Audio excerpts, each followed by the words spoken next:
सभी उत्तान पाद है, क्योंकि जब हम माँ के गर्भ में होते हैं उस समय हम सभी के पैर ऊपर की ओर होते हैं, सिर नीचे होता है और पैर ऊपर उठे होते हैं, इसलिए हम सब उत्तान पाद हैं। और उत्तान पाद जी की दो रानियां हैं, एक का नाम है सुनीति और एक का नाम है सुरुचि। हम सबके भी दो रानियां हैं, दो पत्नियां हैं सभी के। ये दो पत्नियां कौन सी? बोले सुनीति और सुरुचि। दो प्रकार की बुद्धि होती है। शास्त्र की नीति के अनुसार जो बुद्धि चलती है वो है सुनीति, सुंदर नीति शास्त्र की नीति पर। और जो अपनी रुचि के अनुसार जो कार्य करती है वह है सुरुचि। तो ऐसी रुचियां हर मनुष्य की होती है, दो रुचि सबकी होती है। अपनी रुचि से भी कार्य करता है और शास्त्र की रीति के अनुसार भी कार्य करता है। महाराज दोनों के एक एक पुत्र है। सुनीति के पुत्र का नाम है ध्रुव और सुरुचि के पुत्र का नाम है उत्तम। लेकिन सुरुचि थोड़ी सुंदर थी और राजा का आकर्षण भी जो है सुरुचि के प्रति अधिक था। तो श्री उत्तान पाद जी महाराज ने बड़ी रानी सुनीति की उपेक्षा कर दिया। वे अपने पुत्र ध्रुव को लेकर रहती थी और राजा एक दिन अपने छोटे पुत्र को गोद में लेकर के सिंहासन पर बैठे हुए थे। ध्रुव जी महाराज खेलते हुए वहां पहुंच गए। देखा पिताजी की गोद में मेरा भाई उत्तम बैठा हुआ है। ध्रुव जी के भी मन में इच्छा हुई मैं भी पिताजी की गोद में बैठ जाऊं। तो पिताजी की गोद में बैठने के लिए जैसे ही आगे बढ़े तो बगल में खड़ी हुई सुरुचि ने हाथ पकड़ करके झटक दिया, ध्रुव तू इस सिंहासन पर नहीं बैठ सकता है और तुझे यदि इस सिंहासन पर बैठना है तो जा पहले भगवान की आराधना कर और भगवान से वरदान मांग कि मुझे सुरुचि के गर्भ से जन्म मिले। तो ध्रुव जब तू मेरे गर्भ से जन्म लेगा तब इस सिंहासन पर बैठने का अधिकार तुझे प्राप्त होगा, वरना नहीं बैठ सकता है। ध्रुव जी का अपमान कर दिया। श्री ध्रुव जी महाराज रोते रोते अपनी मां के पास में आए। मां ने पूछा क्या बात है? ध्रुव जी ने कहा मां ने मेरा अपमान किया है। मैं सिंहासन पर बैठना चाहता था, पिताजी की गोद में बैठना चाहता था और मां ने मुझे नहीं बैठने दिया। कहती है भगवान की आराधना कर। महाराज सुनीति ने बहुत बढ़िया सुंदर संस्कार दिए हैं ध्रुव जी महाराज को और कहती है बेटा तुम्हारी माता ने जो कहा है ना वो सत्य ही कहा है, तुम्हें भगवान की ही आराधना करनी चाहिए। अरे बेटा ध्रुव ये तो बहुत छोटा सिंहासन है, यदि तू भगवान की आराधना करेगा ना, और तुम्हारे पिताजी को ये जो सिंहासन मिला है ना ये सिंहासन भगवान की कृपा से मिला है। बेटा तू यदि भगवान की आराधना करेगा तो वो पद तुम्हें मिल जाएगा जिस पद के सामने ये पद तो बहुत छोटा है। आज तक उस पद पर तुम्हारे कोई पूर्वज नहीं बैठे हैं, वो पद तुम्हें ठाकुर जी दे देंगे। अपनी मां के ऐसे वचन सुन करके ध्रुव जी महाराज को कुछ संतोष तो हुआ, लेकिन मन में ग्लानि हो रही थी मेरा अपमान किया है, अभी 5 वर्ष की अवस्था है।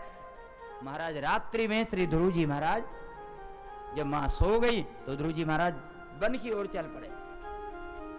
भगवान को प्राप्त करना है तो जो सच्चे मन से भगवान की ओर बढ़ता है भगवान ने उसके ऊपर कृपा करते हैं। और भगवान ने भेज दिया नारद जी को, नारद जी मिल गए, नारद जी की कृपा हो गई। नारद जी महाराज ने कृपा करी, 12 अक्षर मंत्र ध्रुव जी महाराज को प्रदान कर दिया और भजन करने की स्थली बता दिया, विधि बता दिया और आशीर्वाद दे दिया जाओ तुम्हें जल्दी भगवत प्राप्ति होगी। नारद जी का आशीर्वाद पा करके और श्री ध्रुव जी महाराज मथुरा में पधारे हैं, यमुना में स्नान करके मधुवन में पधारे हैं। मधुवन में आकर के आप एक पैर से खड़े होकर के श्री ध्रुव जी महाराज भजन करने लगे हैं। और भजन करने की जो आपकी विधि थी वो विधि क्या थी? बोले त्रिरात्रांते त्रिरात्रांते कपित्थवादरासनः। 3 दिन के बाद में श्री ध्रुव जी महाराज केत के फल को पा लेते और उसके बाद में भजन करते। 1 महीना ऐसे व्यतीत हुआ और उसके बाद में श्री ध्रुव जी महाराज ने 6 दिन के बाद में कुछ पा लेते, सूखे पत्ते पा लेते और भजन करते। 3रा महीना लगा तो 9 दिन के बाद, 4था महीना लगा तो 12 दिन के बाद, और 5वां महीना जब शुरू हुआ तो ध्रुव जी महाराज ने कहते हैं वायु को पीना भी 15 दिन में एक बार वायु पीना शुरू किया। और जब 6वां महीना लगा ना तो ध्रुव जी महाराज ने प्राणायाम के द्वारा अपने मन को केंद्रित किया, ठाकुर जी का ध्यान किया, ठाकुर जी को छवि को अपने मन में उतारा और श्वास को रोक लिया श्री ध्रुव जी महाराज ने। जब श्री ध्रुव जी महाराज ने अपनी श्वास को रोका, बस समस्त चराचर जीवों की श्वास बंद हो गई।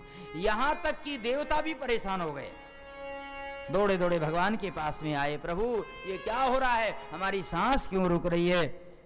भगवान ने कहा मेरा भक्त ध्रुव, अभी उसने श्वास रोक रखी है, इसलिए चराचर जीवों की श्वास बंद हो गई है। ये है भक्ति की शक्ति। एक श्री ध्रुव जी महाराज ने पूरे ब्रह्मांड को अपने अधीन कर लिया, सबकी गति रुक गई, सब जड़वत हो गए। श्री ठाकुर जी पधारे हैं, ध्रुव जी महाराज को दर्शन देने बिल्कुल नहीं, ध्रुव जी महाराज को दर्शन देने नहीं आए ठाकुर जी। ठाकुर जी तो ध्रुव जी का दर्शन करने आए हैं। भगवान अपने भक्तों का दर्शन करते हैं, दर्शन देते नहीं है, भगवान अपने भक्तों का दर्शन करते हैं। ये ठाकुर जी का भाव रहता है। भक्त का दर्शन करने से ठाकुर जी को प्रसन्नता होती है। ध्रुव जी के सामने भगवान प्रकट हुए हैं, लेकिन ध्रुव जी के नेत्र बंद हैं। तब क्या किया, बोले भगवान ने उस छवि को हटा दिया जो छवि ध्रुव जी के मन में बसी हुई थी। जिस छवि का ध्यान कर रहे थे, बस वही दशा हुई जो दशा श्री सुतीक्षण जी महाराज की हुई थी।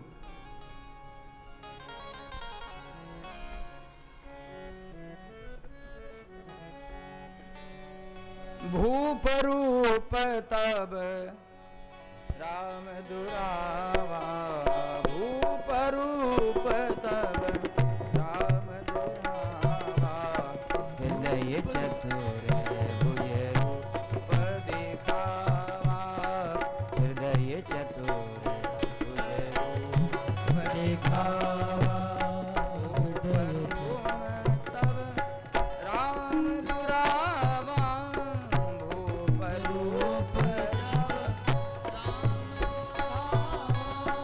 हृदय चतुर भुज रूप दिखावा, हृदय चतुर भुज रूप दिखावा,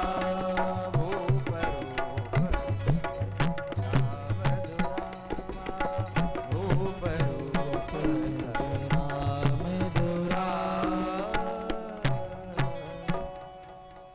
जैसे श्री सुतीक्षण जी महाराज ने राम जी के राजा रूप का ध्यान किया और राम जी जब सामने आए तब भी सुतीक्षण जी महाराज के नेत्र बंद थे।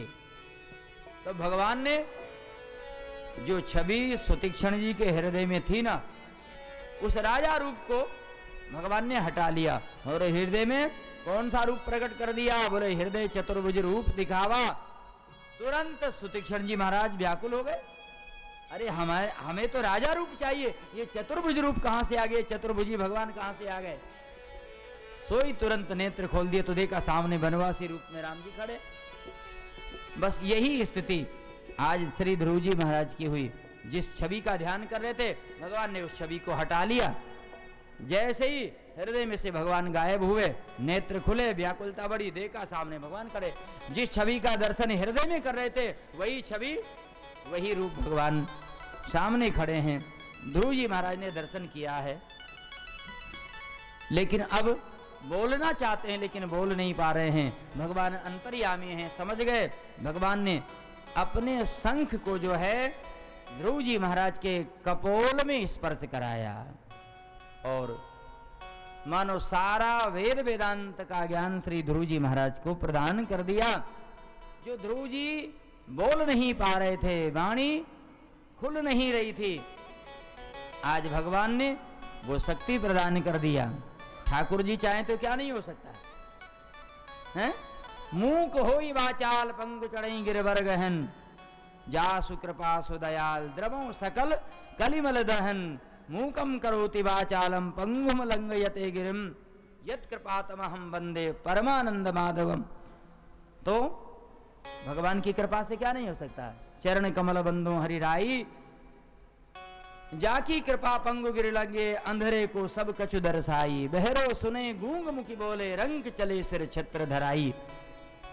तो आज ध्रुव जी महाराज बोल नहीं पा रहे थे, लेकिन जैसे ही भगवान ने अपना वह ज्ञान में वेद का प्रतीक शंख जो है जैसे ही गाल में स्पर्श कराया, बस सारा ज्ञान ध्रुव जी के अंदर प्रकट हो गया। ठाकुर जी की कृपा से क्या नहीं हो सकता है। तुरंत ध्रुव जी महाराज की वाणी खुल गई और भगवान की स्तुति करने लगे। योऽन्तः प्रविश्य मम वाचमिमां प्रसुप्तां, संजीवयत्यखिल शक्तिधरा स्वधाम्ना, अन्यास्य हस्तचरण श्रवणत्वगादीन् प्राणान्नमो भगवते पुरुषाय तुभ्यम्। हे प्रभु, मैं आपको बार बार वंदन करता हूँ, मेरी सोई हुई वाणी को आपने जगा दिया है। इस प्रकार से श्री ध्रुव जी महाराज ने भगवान की स्तुति की है। और अब इसके बाद में भगवान ने ध्रुव जी से कहा, बेटा वरदान मांग लो। बोले अब कोई इच्छा नहीं है। भगवान ने कहा, तुम्हारी इच्छा नहीं है, लेकिन मेरी इच्छा है कि तुम्हें 36,000 वर्ष तक राज्य करना पड़ेगा।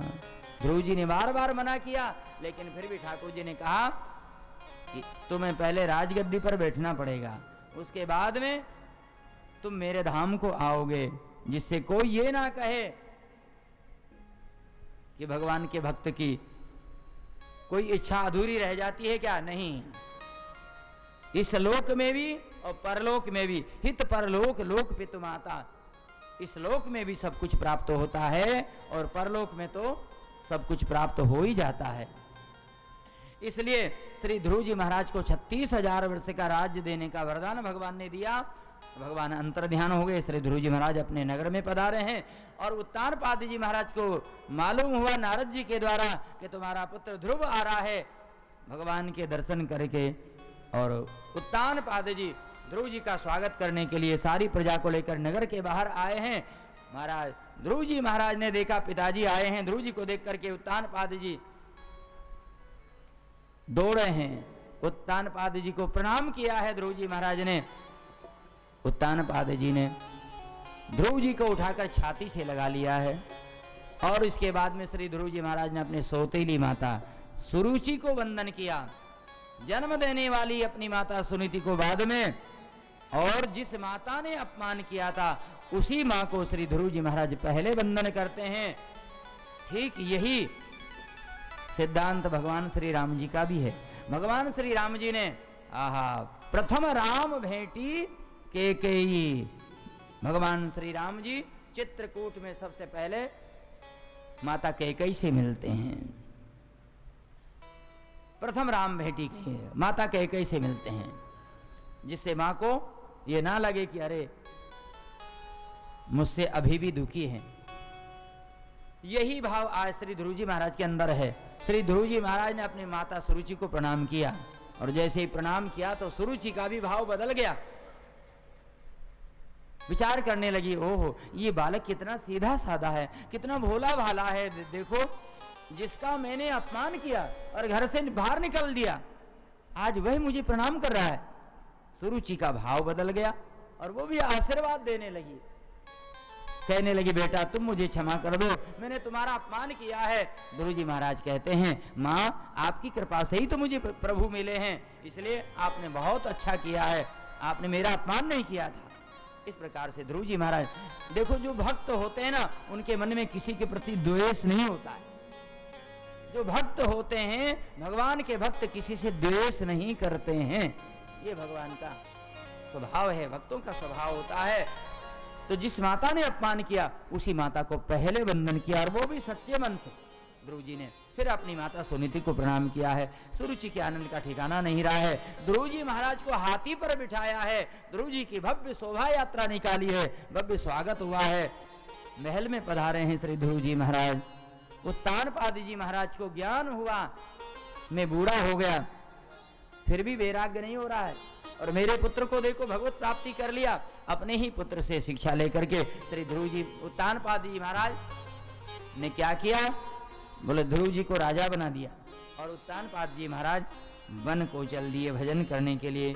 इधर श्री ध्रुव जी महाराज राजा बन गए। बड़े धर्म नीति से 36,000 वर्ष तक आपने राज्य किया है। एक बार युद्ध में यक्षों से युद्ध करते हुए इनका छोटा भाई उत्तम मारा गया, तो ध्रुव जी महाराज ने बहुत भयंकर युद्ध किया है यक्षों से। बाद में श्री मनु जी महाराज ने आकर के उस युद्ध को बंद करवाया है।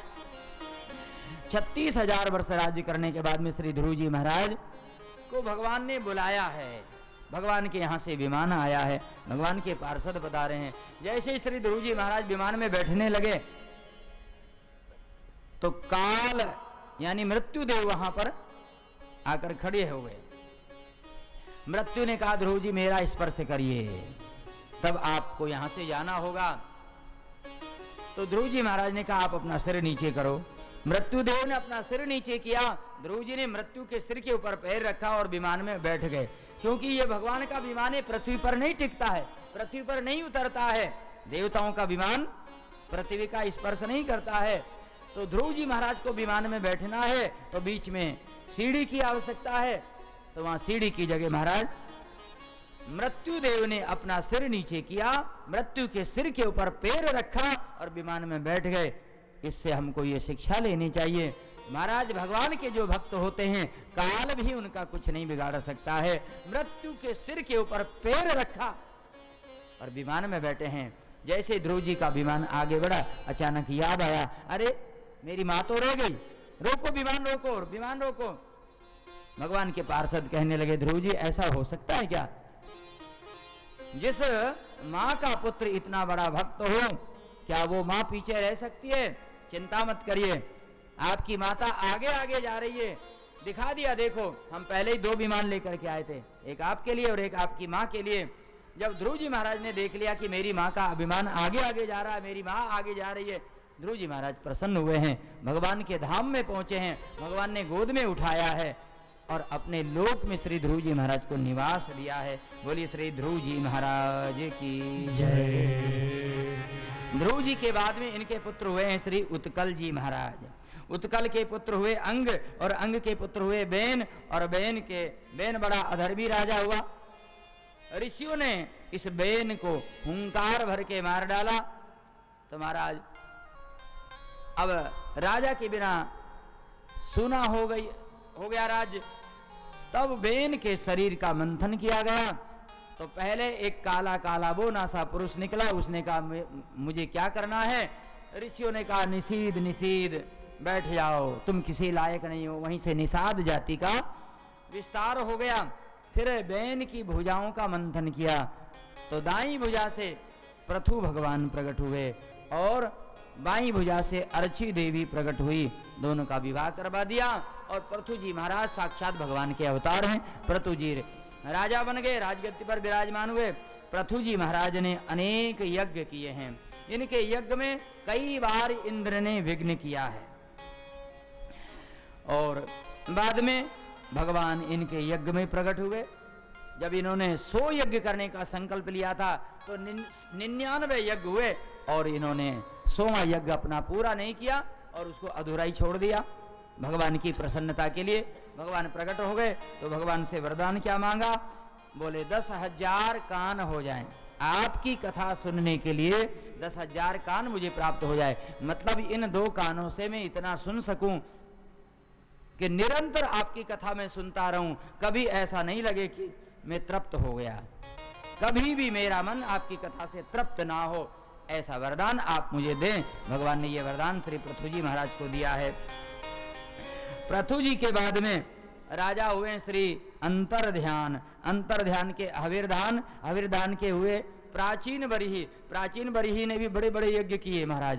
सारी धरती को कुशाओं से पाट दिया था। एक दिन देवऋषि नारद जी ने आकर के इस प्राचीन बरिही राजा को उपदेश किया, राजन तुम यज्ञ के बहाने ना जाने कितने निरपराधी जीवों की हत्या कर रहे हो, जीवों की बलि चढ़ा रहे हो, पशुओं की बलि चढ़ा रहे हो, ये यज्ञ सफल नहीं है। और ये सारे पशु तुमसे बदला लेने के लिए खड़े हैं आकाश में, देख लो, दिखा दिया नारद जी महाराज ने आकाश में। तब तो ये प्राचीन बरही घबरा गया और कहा मुझे आत्म उपदेश करिए, सच्चा ज्ञान प्रदान करें। पुरंजनोपाख्यान के माध्यम से देवऋषि नारद जी महाराज ने इस प्राचीन बरही राजा को आत्मोपदेश किया। और इसके बाद में महाराज आगे श्री सुखदेव भगवान वर्णन करते हैं पंचम स्कंद में, मनु जी के जो बड़े पुत्र प्रियव्रत जी महाराज हुए, बड़े प्रतापी राजा हुए, इन्होंने अपने तप के बल से एक ऐसा दिव्य रथ बनाया कि जिस रथ में सूर्य के समान प्रकाश होता, पृथ्वी से अंधकार को दूर कर दिया आपने। अपने रथ में बैठ करके इन्होंने 7 चक्कर लगाए, कहते पृथ्वी 7 भागों में बट गई, 7 दीप हो गए। बाद में श्री ब्रह्मा जी ने आकर के प्रियव्रत जी से कहा कि बेटा रात्रि नहीं होगी तो जीवों को विश्राम कैसे मिलेगा, इसलिए तुम अपने इस उद्यम को अब बंद कर दो। तो ब्रह्मा जी के कहने से प्रियव्रत जी महाराज ने बस अपने इस कार्य को बंद किया और भजन में लग गए। प्रियव्रत जी के यहाँ पुत्र हुए श्री ऋषभ देव जी, और ऋषभ देव जी महाराज के 100 पुत्र हुए, इनके 100 पुत्र हुए। एक बार ऋषभ देव जी महाराज ने अपने 100 पुत्रों को बुला करके इनसे पूछा, बताओ ये मनुष्य शरीर तुम्हें क्यों मिला है? तो इन्होंने कहा, बोले खाने पीने सोने के लिए मिला। बोले नहीं। ऋषभ देव जी ने कहा, देखो ये शरीर तुम्हें भगवान का भजन करने के लिए मिला है। अपनी संतानों को ऋषभ देव जी ने ऐसा उपदेश किया। एक आदर्श परिवार की सूची बताई गई है। तात ऋषभ सो होय, मात मंदालस जानो।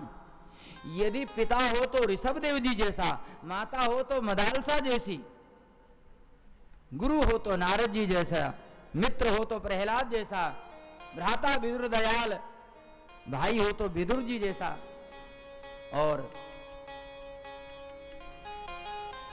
इस प्रकार से पत्नी हो तो द्रौपदी जैसी, पति हो तो अम्बरीश जैसा। इस प्रकार से यह आदर्श परिवार की सूची बताई गई। तो पिता हो तो ऋषभ देव जी जैसा। ऋषभ देव जी ने अपनी संतानों को भगवान की भक्ति का उपदेश किया कि भगवान की भक्ति ही सर्वोपरि है। आज के माता पिता क्या करते हैं? आज के माता पिता ये करते हैं,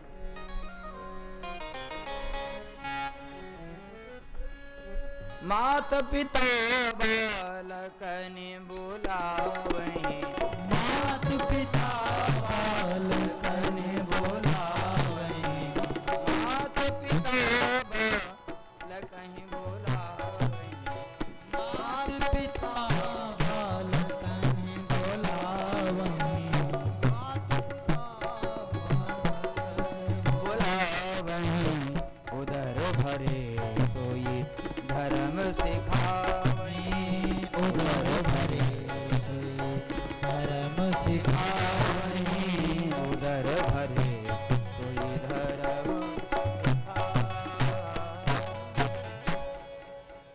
आज के माता पिता क्या करते हैं? माता पिता बालकन बुलावई, उदर भरे सोई धर्म सिखावई। केवल पेट भरने का धंधा सिखाते हैं आज के माता पिता। कोई भी माता पिता जल्दी से अपनी संतानों से ये नहीं कहते हैं कि बेटा तुम भजन किया करो, थोड़ी भगवान की भी भक्ति कर लिया करो। ऐसा नहीं कि ऐसे माता पिता नहीं है, ऐसे भी माता पिता हैं जो अपने संतान को भगवान की भक्ति में लगाते हैं, लेकिन ऐसे माता पिता बहुत कम हैं। ज्यादातर माता पिता ऐसे ही हैं जो अपनी संतान को पढ़ा लिखा करके और केवल पेट भरने का धंधा सिखाते हैं। ऋषभ देव जी महाराज ने अपनी संतानों को भगवान की भक्ति में लगाया। आदर्श पिता हैं ऋषभ देव जी। 89 पुत्र तो उसी समय महात्मा बन गए। उन 89 पुत्रों में से 9 योगेश्वर कहलाए। सबसे बड़े पुत्र थे भरत जी महाराज। भरत जी राजा बन गए और ऋषभ देव जी वन को चले गए। इन्होंने परमहंसों के मार्ग को अपनाया। परमहंसों के मार्ग को अपनाया। भरत जी महाराज राजा बन गए। भरत जी महाराज ने भी अपने पिता का अनुकरण किया और इन्होंने भी अपने पुत्र को राजगद्दी पर बिठाया। भरत जी वन को चले गए। गंडकी नदी के तट पर कुटिया बना करके भजन करने लगे। एक दिन गंडकी नदी में खड़े होकर के भजन कर रहे थे तो क्या देखा, एक हिरणी जल पी रही है, वो गर्भवती थी। सो महाराज पीछे से एक सिंह की धार सुनाई पड़ी। बस वो हिरणी भयभीत होकर के महाराज छलांग लगाई जल में उस पार जाने के लिए। तो उस पार तो पहुंच गई, लेकिन वो गर्भवती थी, अपने बालक को जन्म दे दिया। भरत जी महाराज ने देखा कि इसकी मां तो मर गई और ये बच्चा अकेला रह गया। दया आ गई, उस हिरण के बच्चे को लेकर आए अपनी कुटिया में और उसका लालन पालन करने लगे। हुआ क्या, भरत जी की आसक्ति हो गई, भजन कम हो गया और उस हिरण के बच्चे से प्रेम हो गया, आसक्ति हो गई। भजन करते वो पीछे खड़ा होकर के दोनों पैर भरत जी के कंधे पे रख देता। भरत जी को लगता वाह मेरा बेटा मुझसे कितना प्रेम करता है। कभी कभी सींग से उनकी पीठ को खुजलाता तो बड़ा आनंद आता भरत जी को। जंगल में समिधा लेने के लिए जाते तो साथ साथ में ले जाते। यदि कहीं वो पीछे रह जाता तो बुलाते, दौड़ करके आ जाता वो उछलता हुआ हिरण का बच्चा। धीरे धीरे और ज्यादा आसक्ति हो गई। एक दिन क्या हुआ, जब वो बड़ा हुआ तो जंगल में चला गया। भरत जी उसका चिंतन करने लगे, हिरण का चिंतन करने लगे। उसी समय काल आ गया, शरीर छूट गया। परिणाम क्या हुआ, अंतः मति सहागति। अंत में जैसा चिंतन करेंगे वैसी ही गति होगी। भरत जी ने हिरण का चिंतन किया था, इसलिए उनको दूसरा जन्म मिला। कौन सा, बोले हिरण का। सावधान होने की आवश्यकता है। आज हम लोग कहां जा रहे हैं, आज लोग कुत्ते पालते हैं, कुत्ते।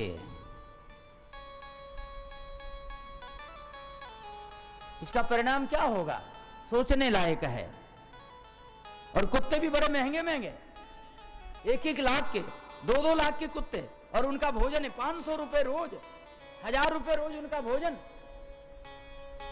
भैया हमारा कुत्ते से कोई विरोध नहीं है, लेकिन हम इतना जरूर ये कहेंगे कि कुत्ते से यदि कहीं प्रेम कर लिया और कुत्ते का चिंतन करते करते, क्योंकि मौत का तो कोई पता नहीं है ना,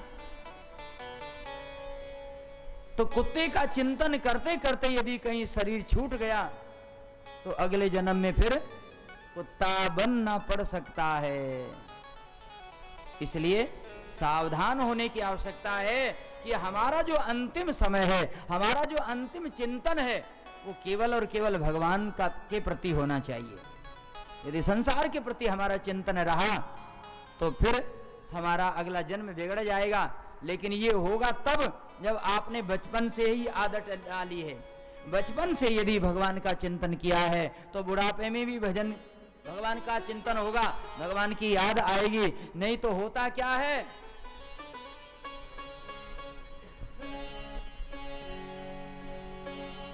जन्म जन्म मुनि जतन कराही, अंतराम कही आवत नाही। बड़े बड़े ऋषि मुनि यत्न करते हैं कि बुढ़ापे में अंतिम समय भगवान का नाम याद आ जाए, भगवान की याद आ जाए, लेकिन ऐसा जल्दी होता नहीं है। तो बचपन से यदि आदत पड़ी है तो ऐसा होगा। तो यहां भरत जी महाराज के द्वारा हमें यह शिक्षा लेनी चाहिए कि भरत जी महाराज कोई साधारण राजा नहीं थे, साधारण संत नहीं थे। इतना बड़ा त्याग किया है, राज्य को छोड़ करके और वन में गए और वहां वन में एक हिरण के बच्चे से आसक्ति हो गई। परिणाम ये हुआ कि दूसरा जन्म हिरण का लेना पड़ा। लेकिन एक बात है, भजन का प्रभाव मिटता नहीं है। हिरण बनने के बाद भी अपने पूर्व जन्म की बात याद है। अब निश्चय कर लिया कि अब वो गलती नहीं करना है। एकादशी आती तो एकादशी के दिन हिरण के रूप में जो भरत जी थे, एकादशी के दिन महाराज कुछ भी नहीं लेते, जल भी नहीं पीते। वो कल एकादशी है ना, एकादशी कल ही है ना, कल है। तो एकादशी का व्रत रखते हिरण की योनि में रह करके भी भरत जी, क्योंकि उन्हें ज्ञान है भजन का प्रभाव कभी मिटता नहीं है। भक्त बीज पलटे नहीं जो जुग जाए अनंत, ऊंच नीच कुल उपजे रहे संत को संत। भक्त बीज पलटे नहीं जो जुग जाए अनंत। एक बार यदि भक्ति के संस्कार पड़ गए तो वो संस्कार फिर अमिट हो जाते हैं, मिटते नहीं हैं। इसलिए संस्कार बने रहना चाहिए। एक दिन जंगल में आग लगी, सभी जानवर तो भाग गए, लेकिन भरत जी को अपने शरीर से कोई आसक्ति तो थी नहीं। भगवान का चिंतन करते करते ही उस हिरण वाले शरीर को जला करके भस्म कर दिया। भगवान की कृपा से तीसरा जन्म हो गया। अंगिरस गोत्री ब्राह्मण के यहां पर आपका जन्म हुआ। इस जन्म में भी आपको अपने पिछले 2 जन्मों की बात याद है कि पहले मैं राजा था, फिर महात्मा बना और उसके बाद में हिरण बन गया। अब फिर मुझे प्रभु ने कृपा करके कबहुक कर करुणा नर देहि देत ईश बिन हेत सनेहि। प्रभु ने कृपा करके ये मनुष्य का शरीर मुझे दिया है, मतलब एक अवसर मुझे दिया है। बड़े भाग मानुष तन पावा। फिर ये मनुष्य का शरीर मुझे भगवान ने दिया है, लेकिन अब पिछले जन्मों में जो गलती हुई है, अब वो गलती इस जन्म में कदापि नहीं करूंगा। तो भरत जी ने मन में ये संकल्प ले लिया। 100 बात की एक बात, मौन व्रत ले लिया, बोलना ही नहीं है। बोलने से ही सब कुछ होता है, बोलना नहीं है। दृढ़ संकल्प ले लिया। पिताजी ने बहुत प्रयास किया बुलवाने का, यज्ञोपवीत संस्कार भी हुआ, गायत्री मंत्र आदि भी दिया गया, लेकिन इन्होंने तो कुछ बोला ही नहीं। बस जबकि सब कुछ याद था, लेकिन चुप हो गए। माता पिता ने समझा, रे राम राम, ये तो जड़ है, इसके कुछ समझ में नहीं आता है। नाम रख दिया जड़ भरत यहां पर। माता पिता तो चले गए, इनके भाई घर में रह गए। भाभियों ने इनके साथ में अन्याय करना शुरू किया। भोजन ऐसा देती, जला भुना जूठा सकरा बचा हुआ, लेकिन फिर भी भरत जी महाराज मोटे तगड़े और इनके भाई दुबले पतले। इनकी भाभियों ने सोचा, हमारे पतिदेव तो बड़े दुबले पतले हैं और इसको हम ऐसा देते हैं रूखा सूखा, फिर भी ये मोटा तगड़ा बना। कौन सी चक्की का आटा खाते हैं, है? अरे भरत जी महाराज निश्चिंत होकर के रहते हैं, मन में किसी प्रकार की कोई चिंता नहीं है।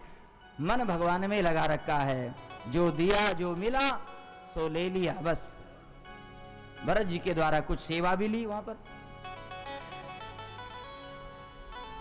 सब कुछ भरत जी महाराज ने किया, लेकिन अपने मन को भगवान से अलग नहीं होने दिया।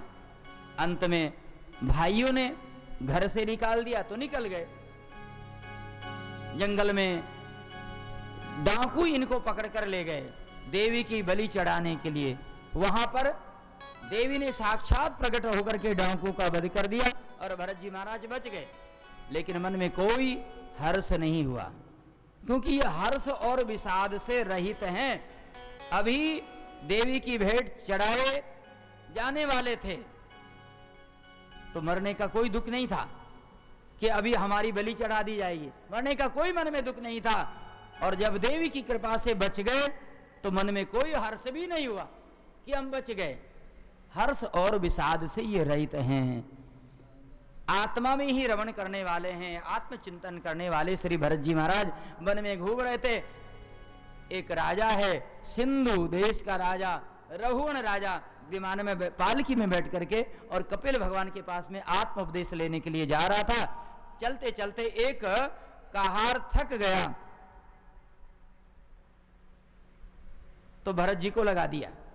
और भरत जी तो संत है ना, नीचे देख के चलते हैं, कोई चींटी आई तो छलांग लगाई उसको बचाने के लिए, तो छलांग लगाएंगे, भरत जी के कंधे पे पालकी रखिए, छलांग लगाएंगे तो पालकी में ऊपर उछली, तो पालकी में बैठा हुआ जो रघुगण राजा उसका सिर पालकी से टकराया, बड़ा नाराज हुआ, कहने लगा है ठीक से पालकी चलाओ।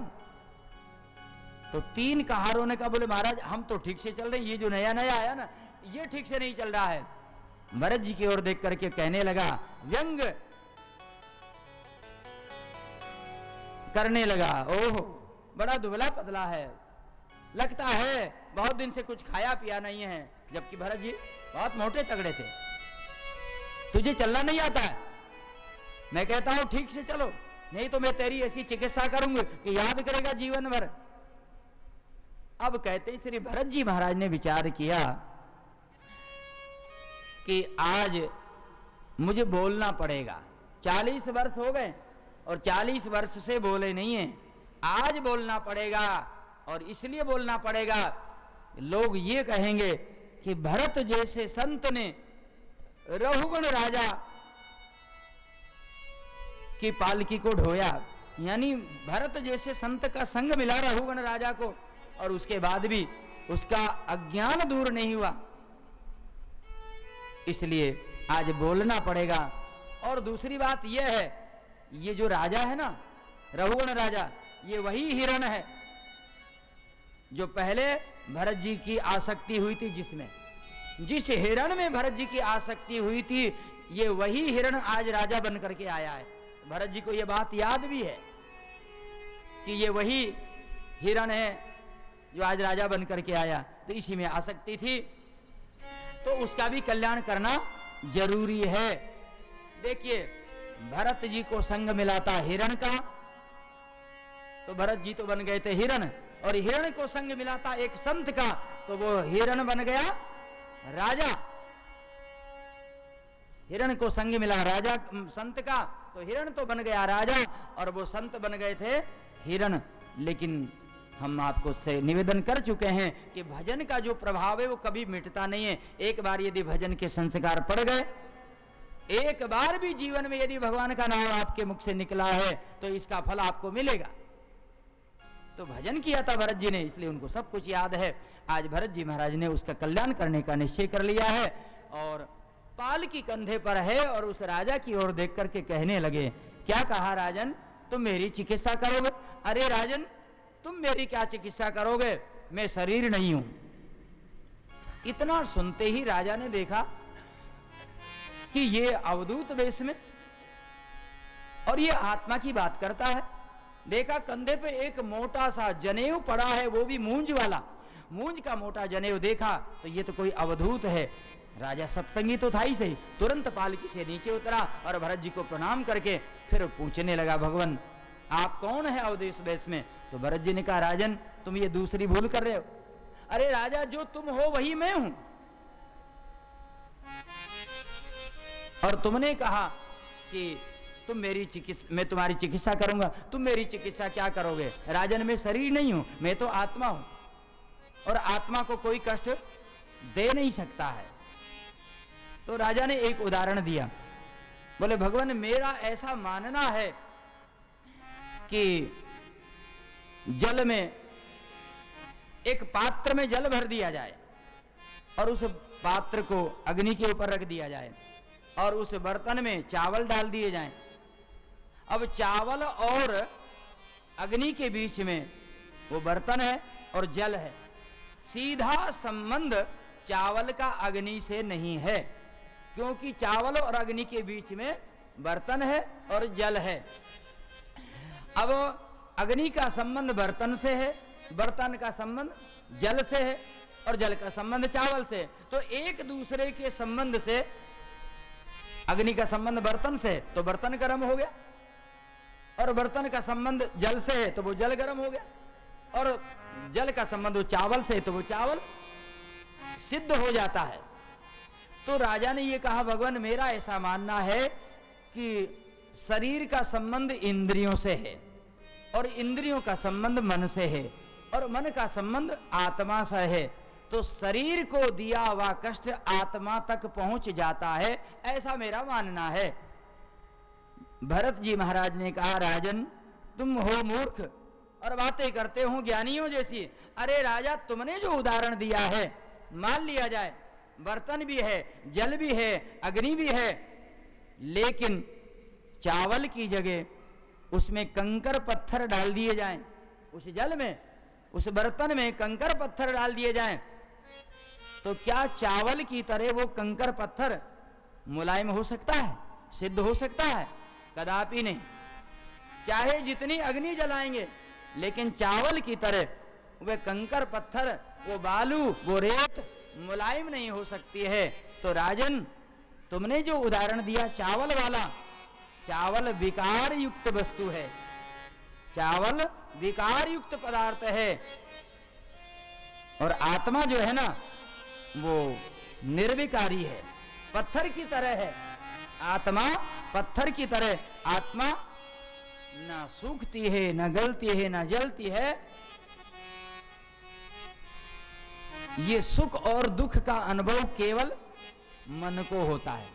शरीर का संबंध इंद्रियों से है और इंद्रियों का संबंध मन से है। तो ये सुख दुख का अनुभव जितना भी होता है, ये सारा का सारा अनुभव केवल मन को होता है, आत्मा तक ये नहीं पहुंचते। आत्मा को ना तो सुख होता है और ना ही दुख होता है। ऐसा उपदेश श्री भरत जी महाराज ने राजा को किया।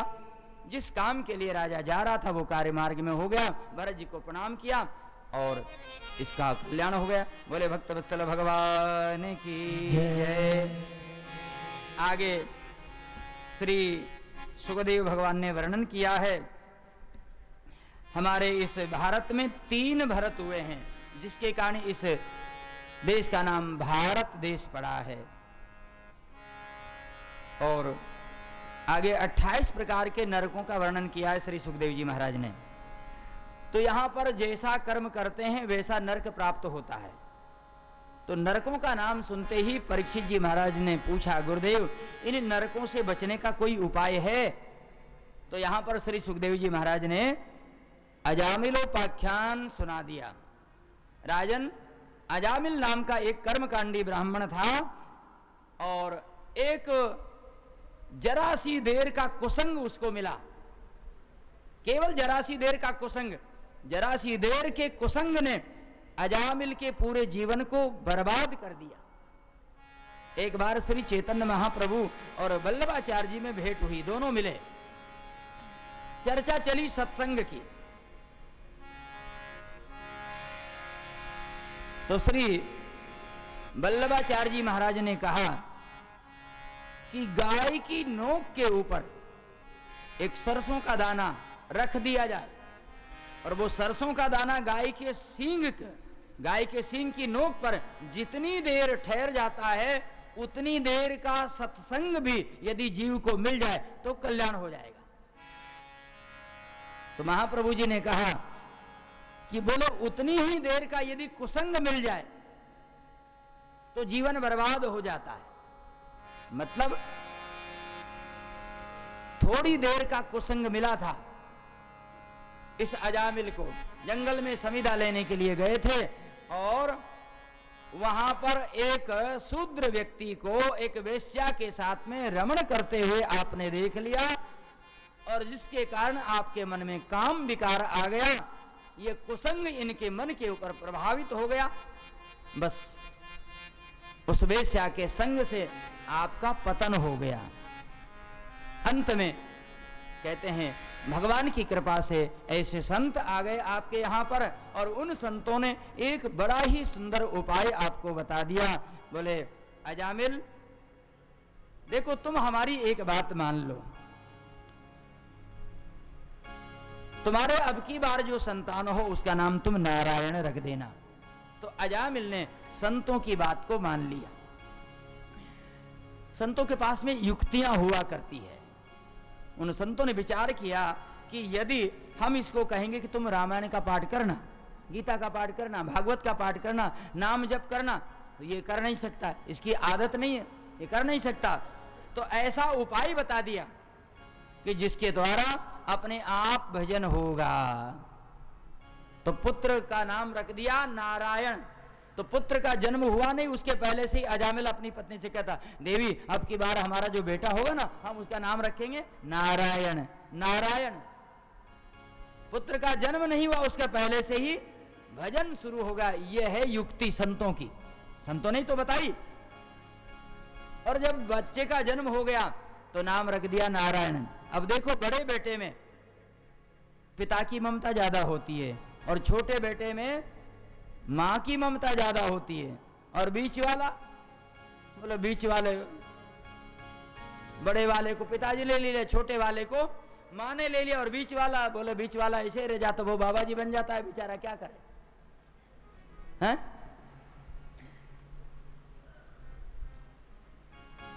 लेकिन यहां पर ऐसा नहीं है। यहां अजामिल के छोटे पुत्र में माता की ममता तो है ही सही, लेकिन पिता की भी ममता है। वो अजामिल कहता, बेटा नारायण चलो भोजन कर लो, बेटा नारायण चलो स्नान कर लो, बेटा नारायण चलो विश्राम कर लो। दिन भर में कम से कम 10-20 बार तो भगवान का नाम निकल ही जाता। एक बार भगवान के यहां से यानी यम के दूत आ गए और यम के दूतों को देख करके वे अजामिल डर गया, भयभीत हो गया। तो अपने पुत्र का नाम लेकर के बुलाने लगा, नारायण बेटा नारायण। नारायण तो उसका पुत्र नारायण तो दूर खेल रहा था, तो उसका पुत्र नारायण तो आया नहीं, लेकिन नारायण भगवान के पार्षद आ गए और उन्होंने यमदूतों को रोक दिया। बोले ये नरक में नहीं जा सकता, यमलोक में नहीं जा सकता। बोले क्यों नहीं? ये तो महान पापी है, नरक में जाएगा, यमलोक ले जाएंगे इसे। कहा, बोले ये पापी था लेकिन अब नहीं है। क्यों? बोले इसने हमारे भगवान नारायण का नाम लिया है। अरे बोले इसने तो अपने बेटे का नाम लिया है, इसने बैकुंठ आदिपति बैकुंठ में रहने वाले नारायण का नाम थोड़े लिया है। भगवान के पार्षदों ने कहा, सुनो ये बताओ इसका बेटा नारायण है कि बैकुंठ में रहने वाले भगवान नारायण है? अरे इसका बेटा तो कल जन्म लिया है, इसका पुत्र तो कल जन्म लिया है, और इसका पुत्र खाली नाम का नारायण है, उसका खाली नाम ही है। लेकिन बैकुंठ में रहने वाले जो भगवान है वो जैसा नाम वैसा काम भी करते हैं, इसलिए छोड़ दो इसे। और यमदूतों को मार करके भगा दिया। यमदूतों ने जाकर के यमराज जी से कहा, लो ये अपना दंड पास, हमसे नहीं होगी आपकी सेवा। हम तो जानते थे कि दुनिया के मालिक आप ही हो, आज पता चला कि दुनिया के मालिक तो कोई और है। क्या हुआ? बोले हम पापी अजामिल को लेने गए थे और हमें मार करके भगा दिया। कौन? किसने भगाया? बोले वो 4 हाथ वाले आ गए और कह रहे थे हम नारायण भगवान के पार्षद हैं। ओहो, इतना सुनते ही यमराज जी ने अपने दूतों से कहा, भैया तुम बड़े भाग्यशाली हो, तुम बड़े भाग्यशाली हो। नारायण भगवान के पार्षदों का दर्शन होना भी नारायण भगवान के समान ही है, उनका दर्शन भी सबको होता नहीं है, तो तुम बड़े भाग्यशाली हो। और तुम ये जो नारायण नाम तुम्हारे मुख से निकला ना, अब जोर से मत लेना, नहीं तो ये पूरा नरक खाली हो जाएगा। ये नरक में जितने जीव पड़े हुए हैं, यदि धोखे से भी इनके कान में यदि नारायण का नाम चला गया तो मेरा पूरा नरक खाली हो जाएगा। मैं किसके ऊपर शासन करूंगा? नारायण नाम की ऐसी महिमा है, तुम नहीं जानते हो। और यहां स्वयं धर्मराज यमराज जी ने अपने दूतों को भगवान के नाम की महिमा सुनाई और भागवत धर्म का उपदेश किया। बोले भागवत धर्म की महिमा, भगवान के नाम की महिमा को जानने वाले हम 12 व्यक्ति हैं। स्वयंभूरि नारदा शंभु कुमारा कपिलो मनु प्रहलादो जनको भीष्मो बलिर्भयास्तिर्भयम्। हम 12 लोग हैं जो भागवत धर्म को जानते हैं, भगवान के नाम की महिमा को जानते हैं और पूरे विश्वास के साथ में